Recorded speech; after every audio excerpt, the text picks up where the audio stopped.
কিছু তো ভালো লাগতেছে না, কি করন যাই রে? ওই বেটা আমার মাথায় একটা বুদ্ধি হয়েছে, আয় আমরা সবাই মিলে জোলাভাত খেলি, আয় আয়। ভালো কথা কইছ, আয়। ইস এই লেগে কইছিলাম পোলা বানার লগে চলিস না।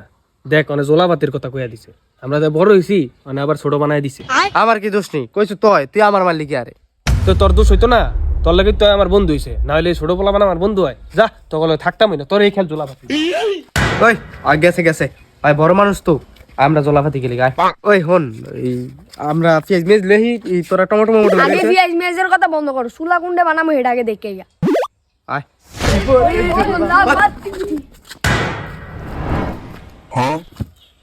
আয় আয় খেলতাম না। এমন এক কথা নাকি বড় ভাই হাজ্জা গেল, ও না জোলাভাতি খেলতে আইছি, চুলা কমপ্লিট করে থুয়ে দিছি। হ ওই না একটু বড় ভাই সে জাম করলে আমাকে ফোলা হয়ে গেল না, সবাই তো ওই আগে কমপ্লিট করে থুয়ে দিছে। আমি তো নিজে বিশ্বাস করতে পারছি না। আয় তো দেখি। ওই তুই না বিলে জলাভাতি খেলতি না, তুই তো চুলা মুলা কাটটা থুয়ে দিছ। খেলতাম না কইছিলাম, পরে আমি মনে করছি যে না জোলাবাতি খেলি। খেলবি ভালো কথা, তুই খাবার মালিক। ওই আয়, আর লইতাম না, আয়। এই তোরা আমার মারছিস না, দেইস তোকে জোলাবাতিতে ভালা জোলাবাতি আমি খেমু, একলা খামু, দেইস।